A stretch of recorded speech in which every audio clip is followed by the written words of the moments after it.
A Xunta de Galicia someteu a exposición pública o proxecto de construción da nova variante de Alba, un vial que unirá as estradas PO 531 e a Nacional 550, unha infraestrutura moi demandada pola cidadanía e que terá unha longitude de menos dun quilómetro.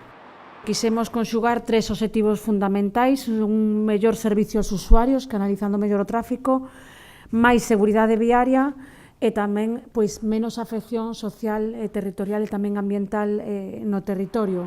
Este vial que conectará Alba con Sacaetano será unha alternativa a PO 225, unha estrada pola que pasan preto de 13.000 vehículos ao día.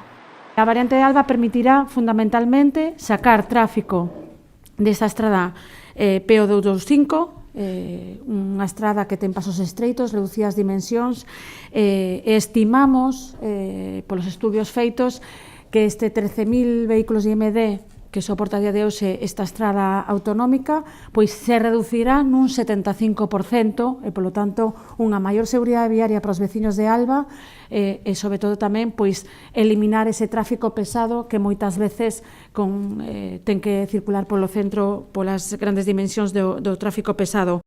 Esta nova infraestrutura está deseñada con características dunha vía de altas prestacións e con unha velocidade de proxecto de 100 km/h.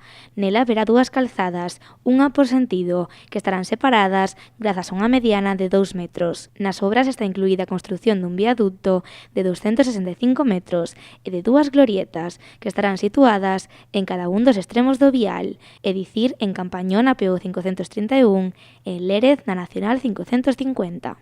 É un trazado moi limpo, moi recto, con moi poucas afeccións e que, como obra máis singular, permite salvar cun só viaducto de 265 metros de longitude, nun só viaducto un paso local, a autoestrada AP9, a vía do ferrocarril, o Camiño de Santiago e un rego. Polo tanto, configurase un punto no que se dá a máxima permeabilidade territorial cun mínimo impacto nesa zona, unha estrutura importante, pero que permite concentrar nesa zona todas estas afeccións, ou non afeccións, porque se evitan moitas afeccións con isto. O proxecto dividirase en 2 tramos. No primeiro realizaránse as expropiacións e os movementos de terra necesarios para executar estes traballos.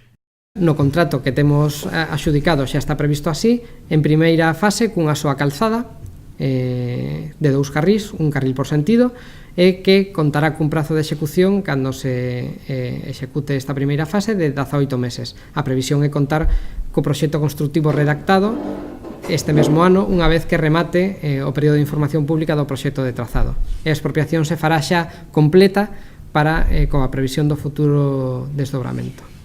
Para a primeira fase, a Xunta conta cun orzamento de case 8 millóns de euros, que sumados aos 384.000 euros que se reservarán para as expropiacións e ao diñeiro da segunda fase, supón un investimento global de 14 millóns de euros. Os afectados poderán achegar as súas observacións e queixas ata o vindeiro 7 de agosto.